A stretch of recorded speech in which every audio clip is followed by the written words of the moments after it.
Maryland, 1999. A quiet town, sleepy streets lined with oak trees, and a sense of safety that residents often took for granted.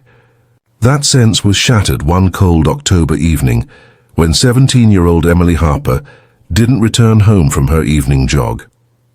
Her mother, Diane Harper, recalled how Emily always ran the same route, waving to neighbors, smiling at passers-by. That night, the sun had just set, leaving the neighborhood in the dusky glow of streetlights, the air crisp with early autumn chill. When Emily failed to appear by 8 p.m., Diane's unease turned into panic. She called her husband, neighbors, anyone who might know her daughter's whereabouts, but no one had seen her. Within hours, a frantic search began. Police scoured the streets, alleys, and nearby wooded areas. Volunteers joined in, flashlights cutting through the darkness, dogs sniffing the trails for any trace of Emily. Flyers were printed and distributed throughout the county and neighboring towns, featuring her smiling face and pleading for any information. Days turned into weeks, weeks into months. Every lead seemed promising at first, but ended in dead ends. The town's sense of safety eroded, replaced by whispered speculation and rumors. Parents held their children closer, while Emily's family endured a growing dread that only deepened with time. Emily was described as bright, compassionate, and independent. She had been involved in her school's drama club, volunteering at the local animal shelter, and was admired by friends for her fierce determination. Losing her was not just a disappearance, it was the theft of someone full of potential, of life unfulfilled. Diane and her husband, Mark Harper, refused to let hope fade. They coordinated search parties, maintained a dedicated phone line for tips, and tirelessly checked every abandoned building, creek, and wooded trail in their community. The local police department, small and stretched thin, initially treated the disappearance as a possible runaway, but Diane insisted otherwise. Emily had no history of leaving home without notice. Her room was untouched, school books neatly stacked, her belongings in place. She was simply gone. As days passed, detectives began to explore more troubling possibilities. Could this be a stranger abduction? Was someone she knew involved? The questions mounted with no answers. Detective Paul Richards was assigned to the case. He was methodical and thorough, going door to door, interviewing friends, neighbors, and acquaintances. Every tip was followed, every rumor investigated. Yet each lead seemed to dissolve into nothing. Some witnesses recalled a suspicious vehicle seen near the jogging trail on the night Emily vanished. A dark SUV with tinted windows, but the details were vague, and no license plate was recorded.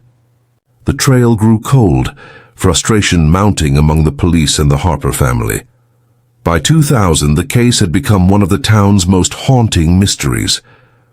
Local media occasionally ran updates on anniversaries, reminding the community of the unresolved tragedy. Diane and Mark never stopped searching, often driving hours to follow tips, consulting private investigators, and even employing psychics, though nothing yielded results. Their home became a command center for missing person alerts, maps with pins showing every reported sighting, and folders filled with notes from hundreds of interviews. Emily's absence left a void that nothing could fill. Her bedroom preserved as it had been, a silent testament to the family's unwavering hope.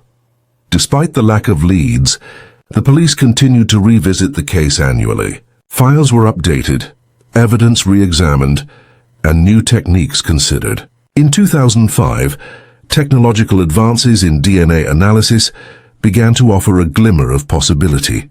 Physical evidence collected near the jogging trail, Emily's hairbrush, a water bottle found in a nearby field, and fibers recovered from underbrush were submitted for testing using new genetic profiling methods. At first, the results were inconclusive, frustrating detectives who hoped science might provide answers where human memory failed. Over the next decade, the case remained dormant publicly, though behind the scenes, investigators never stopped working. Detective Richards, now a veteran investigator, had seen the evolution of forensic science and realized that old evidence could reveal new truths. In 2015, the department digitized all case files, allowing for sophisticated analysis of witness statements, timelines, and previously overlooked patterns. They created computer simulations of Emily's route, studied traffic patterns, and cross-referenced reports of similar crimes across Maryland and neighboring states. The Harper family aged with the uncertainty. Diane's hair turned gray. Mark's back ached from endless searches through woods and trails. Their hope, though battered, never extinguished. Friends and neighbors admired their resilience, but even the most supportive community could not erase the pain of waiting decades without answers. Emily's younger brother, James, grew up without knowing what truly happened to his sister. He often asked questions quietly, afraid to confront the void left in their family's history. In 2018, a breakthrough came unexpectedly. A tip from a distant relative of a man previously questioned in connection with an unrelated assault prompted police to revisit DNA evidence collected in 1999. Advances in genetic genealogy, a technique linking DNA samples to family trees and public databases, offered a new approach. Investigators painstakingly uploaded profiles, traced relatives and cross-referenced with the original evidence. Within months they had a suspect, a man who had lived in the neighborhood at the time, someone who had never left his community, and whose DNA partially matched the sample found near Emily's jogging route. This revelation reignited the investigation with unprecedented urgency. Detectives retraced the suspect's history, uncovering inconsistencies in his statements, verifying alibis and interviewing neighbors. They discovered that he had a pattern of predatory behavior, with records of arrests in nearby counties, but had never been convicted. The community that had once considered him a quiet, ordinary neighbor now reeled at the thought that someone among them could harbor such a secret. The Harper family was notified carefully, their shock tempered by cautious hope. Diane and Mark could scarcely believe that after nearly 20 years, there might finally be a path to justice. The investigation proceeded with precision.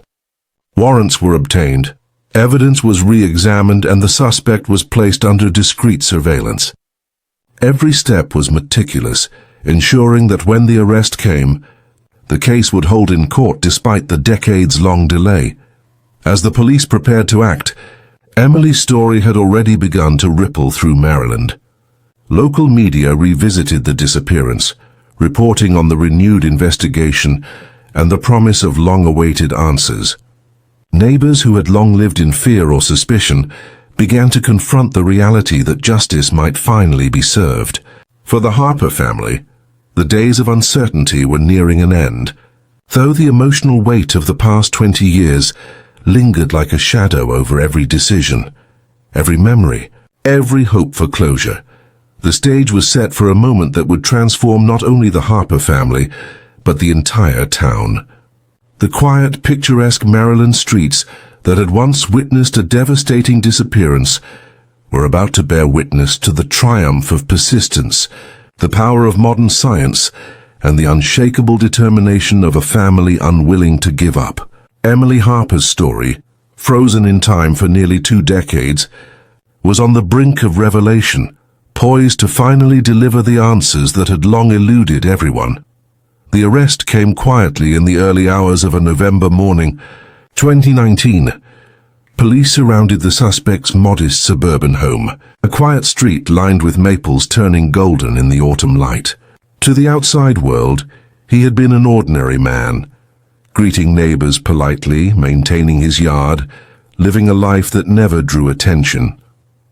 But inside he had been hiding the truth for 2 decades. When officers knocked on his door, the man, now in his late 50s, seemed calm, almost resigned. He was taken into custody without incident, and the news traveled quickly through the town. For the Harper family, it was surreal. Diane and Mark had been prepared for this moment for years in their minds, but the reality of it stirred emotions they could scarcely name. Relief, disbelief, grief, and anger all collided at once. They had spent 20 years imagining this moment, dreaming of seeing the person responsible behind bars, but now that it had arrived, the weight of decades of suffering pressed on them all at once. Detective Richards coordinated the arrest carefully, ensuring that every detail of the case was documented and every piece of evidence secured. Forensics teams revisited old items with new technology. Emily's hairbrush, the water bottle, fibers from her clothing, all re-examined to confirm the DNA match. The results were irrefutable. The suspect's DNA matched the sample recovered from the scene near Emily's jogging route, closing a critical gap in the case that had frustrated investigators for 20 years.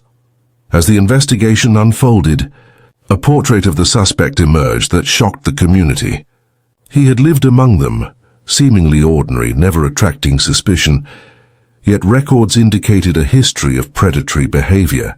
Minor incidents of harassment, unexplained absences, and a few arrests in neighboring counties painted a picture of a man who had carefully hidden a darker side. People who had known him casually, co-workers, neighbors, even acquaintances, were stunned. "He seemed like the kind of man you could trust with your kids," one neighbor said, shaking his head. "I never imagined this." Court proceedings were scheduled with care. The Harper family, now older and wearied by decades of uncertainty, prepared themselves for the trial. Diane focused on the facts, meticulously reviewing case files, photographs, and reports, while Mark tried to maintain composure, though the anguish of losing his daughter never fully subsided. Emily's younger brother, James, now in his mid-20s, returned home from college to support his parents, determined to see justice served. The trial began in March 2020, coinciding with a time when the world faced new challenges, including the onset of a global pandemic. Courtrooms were modified to allow for social distancing, masks, and limited attendance. Despite these unusual circumstances, the prosecution was determined to move forward without delay. They knew the Harper family had waited too long for justice to be delayed further. Prosecutors presented a methodical case, connecting the suspect to Emily through DNA evidence, witness statements, and patterns of behavior documented over years. Former neighbors and friends testified about his odd habits and moments of predatory interest that had gone unnoticed at the time. Forensic experts explained how advances in DNA and genetic genealogy had allowed investigators to finally identify him, demonstrating the power of science even decades after a crime. The defense, recognizing the overwhelming evidence, focused on the suspect's age and claims of a troubled childhood. They attempted to argue for leniency, painting him as a man who had long since changed, but the evidence was overwhelming. Emily's family, the town, and the investigators had waited too long for excuses. The trial was a stark reminder that no amount of time erased the harm inflicted or the life taken.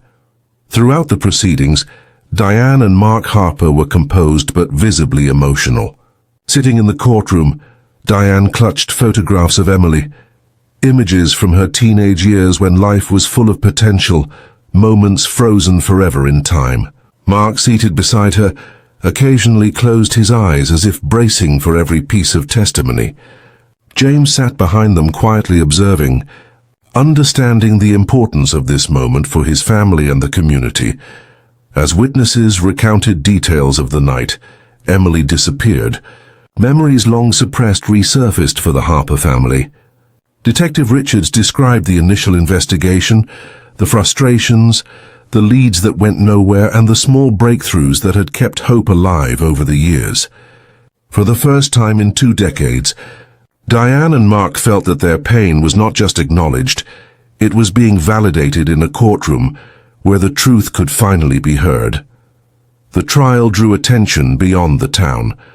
News outlets covered the case nationwide, highlighting not just the crime, but the remarkable persistence of Emily's family and the evolving power of modern forensic science. Experts in cold cases praised the use of genetic genealogy, Noting how it had solved dozens of previously unsolvable crimes, the Harper case became a symbol of hope for other families still waiting for answers, a reminder that even decades later, justice can still be achieved. After weeks of testimony, the jury deliberated. The evidence was thorough, methodical, and irrefutable. DNA confirmed the suspect's presence at the scene. Witness statements documented his behavior, and historical patterns of predation reinforced the prosecution's narrative. The jury returned a unanimous verdict, guilty on all counts of abduction and murder. The courtroom was silent for a moment, the weight of the verdict sinking in, before emotions poured forth, tears, sobs, and whispered words of relief. Diane and Mark Harper hugged each other tightly. Their grief mingled with a sense of closure they had never dared to imagine 20 years earlier. Emily's younger brother, James, felt a quiet satisfaction, knowing that his sister's story had finally been heard, and the person responsible held accountable. It was justice, delayed but undeniable. The sentencing followed shortly after, with the judge emphasizing the severity of the crime and the decades of pain endured by the family. The suspect received 2 consecutive life sentences without the possibility of parole, ensuring that he would never harm another person. The decision brought a sense of peace to the Harper family, even as they acknowledged that no punishment could ever truly replace the life of their beloved daughter. For the town, the case became a defining moment. Community members organized memorials for Emily, planting trees and establishing scholarships in her name for young women pursuing higher education. Awareness campaigns on personal safety, missing persons, and community vigilance were initiated, inspired by the dedication of the Harper family. Local law enforcement adopted new protocols for preserving evidence in cold cases and utilizing modern forensic techniques, ensuring that other families might not wait decades for answers as the Harpers had. The Harper family, though still grieving, began to rebuild their lives. Diane and Mark found solace in community support, advocacy work, and the knowledge that Emily's story had made a difference. James, inspired by his sister's story, became involved in criminal justice reform and cold case investigations, dedicating his career to helping families find closure. While nothing could erase the pain of Emily's loss, the family's perseverance transformed their tragedy into a legacy of hope and resilience. Even after the trial and sentencing, the impact of Emily Harper's disappearance and the eventual arrest of her killer rippled through the community. For Diane and Mark, daily life remained colored by grief, but they now carried a measure of peace that had been impossible for 20 years. Their home, once filled with quiet despair and the absence of a daughter, began to feel like a place where memories could be honored rather than just mourned. The local community continued to rally around the Harper family. Every year, on the anniversary of Emily's disappearance, townspeople would gather at the small park near her favorite walking trail.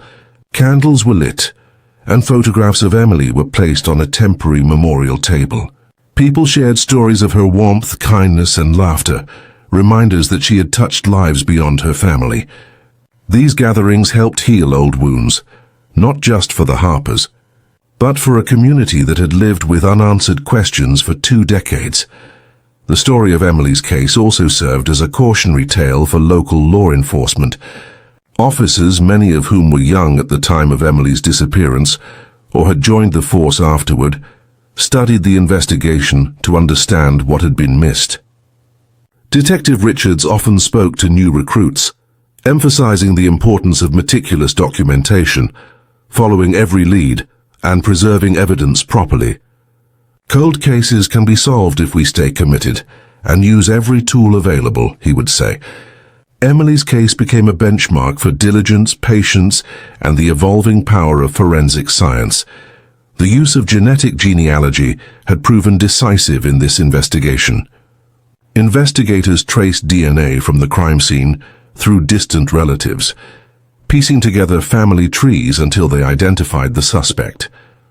This method, which had been unavailable in 1999, revolutionized cold case investigations nationwide.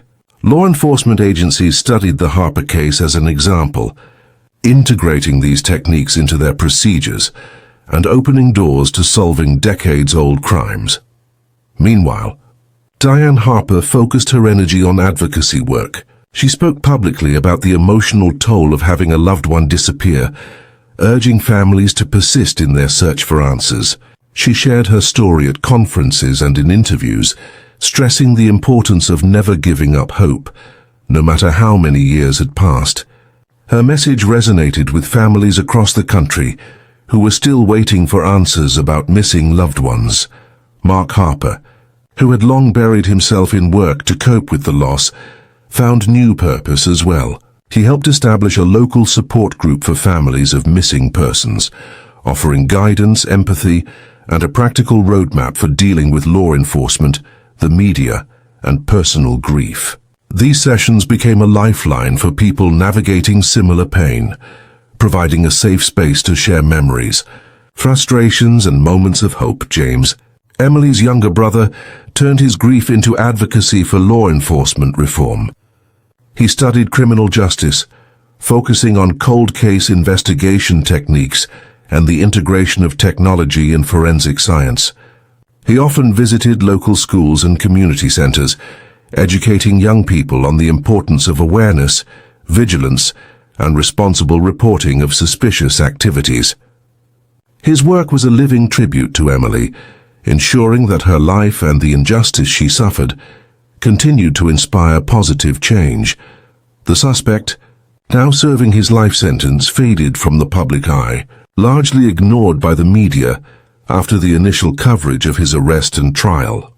Yet for Diane, Mark, and James, the knowledge of his confinement provided a sense of security and moral closure. They did not revel in his suffering, but found comfort in knowing that he would never have the opportunity to harm another person. In the years following the conviction, the Harper family also worked to preserve Emily's memory through educational initiatives. Scholarships in her name were established for young women pursuing studies in criminal justice, forensic science, and social work. Community centers hosted workshops and safety seminars inspired by her story, teaching residents about personal safety, situational awareness, and the importance of reporting concerns promptly. Through these efforts, Emily's legacy transformed into a source of education, awareness, and prevention, impacting lives far beyond the town where she had lived. The emotional weight of decades of uncertainty was still present in the Harper household.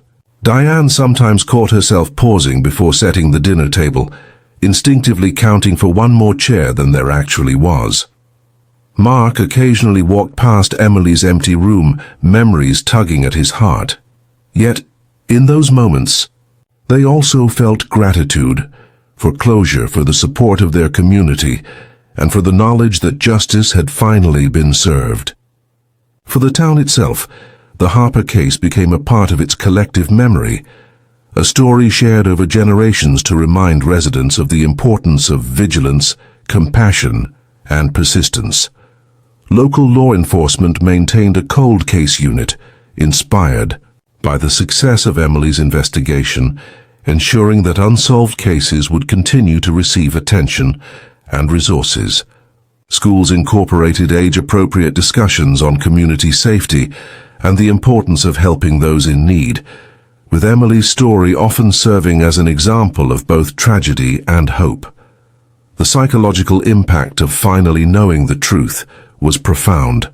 Diane admitted that the past 20 years had been like living in a fog, grieving a daughter whose fate remained uncertain, balancing hope and despair in equal measure. Now, with the case resolved, she could begin processing her grief fully, allowing herself moments of remembrance without the constant gnaw of unanswered questions.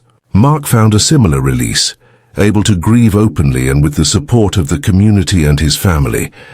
James continued his advocacy, but also allowed himself the rare comfort of personal reflection, remembering his sister with love rather than only sorrow.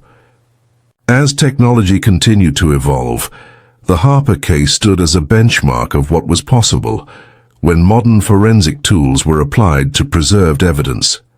Investigators in other states looked to Maryland, learning from the meticulous documentation, cross-referencing of evidence, and the integration of DNA databases and genealogy techniques. Emily's story became a symbol of hope for families still searching, a reminder that justice, no matter how delayed, could still prevail. For Diane and Mark, the passage of time no longer meant helplessness. It represented resilience. They learned to live with the memory of Emily in ways that honored her life and supported other families facing similar struggles. They hosted annual remembrance gatherings, encouraged education and advocacy, and continued to engage with law enforcement to improve protocols for handling missing persons cases. While the shadow of Emily's disappearance would always linger, the Harper family story evolved from one of unresolved tragedy into a narrative of courage, persistence, and community solidarity. Their unwavering dedication, combined with modern investigative techniques, demonstrated that even the most challenging cases could eventually be solved. In doing so, they provided a blueprint for families and law enforcement across the nation, proving that hope and determination, even after decades of uncertainty, could lead to justice. In the months following the arrest and conviction, the Harper family began the slow process of rebuilding a life that had been overshadowed by 20 years of uncertainty. Diane Harper found solace in routine and in small acts that honored Emily's memory. She decorated a corner of the living room with photographs of her daughter, candles, and the small trinkets Emily had loved. Each evening, she would sit quietly there, reflecting on the moments that had once filled their home with laughter and energy. Mark Harper, who had spent years burying himself in work to distract from the pain, began to open up more. He shared stories of Emily with friends and family, recalling the humor, curiosity, and kindness that had defined her short life. These stories were painful, yet healing, reminding him and others that Emily had truly lived, not just vanished. Slowly, he began to feel a sense of purpose beyond grief, focusing on how her legacy could create a safer, more aware community. The support from the local community intensified after the trial. Neighbors and residents who had once watched the Harper family struggle quietly now reached out with empathy, offering help and companionship. Some volunteers had been involved in searches decades earlier, and their renewed contact provided comfort and a reminder that the town had not forgotten Emily. Local newspapers chronicled the family's journey, highlighting their resilience and determination, and the Harper family found themselves at the center of a story that inspired many. Emily's younger brother, James, became increasingly involved with the advocacy work that had begun in the wake of her disappearance. He collaborated with non-profit organizations, law enforcement, and schools to create programs focused on missing persons, victim support, and forensic education. These initiatives provided guidance and hope to families experiencing similar losses. James's dedication, fueled by personal experience, became a driving force behind community safety efforts, ensuring that Emily's story would have a lasting impact beyond the confines of their home. The use of genetic genealogy in Emily's case prompted discussions nationwide. Law enforcement agencies began investing in training, databases, and interagency collaboration, inspired by the Harper investigation. Experts emphasized the importance of preserving evidence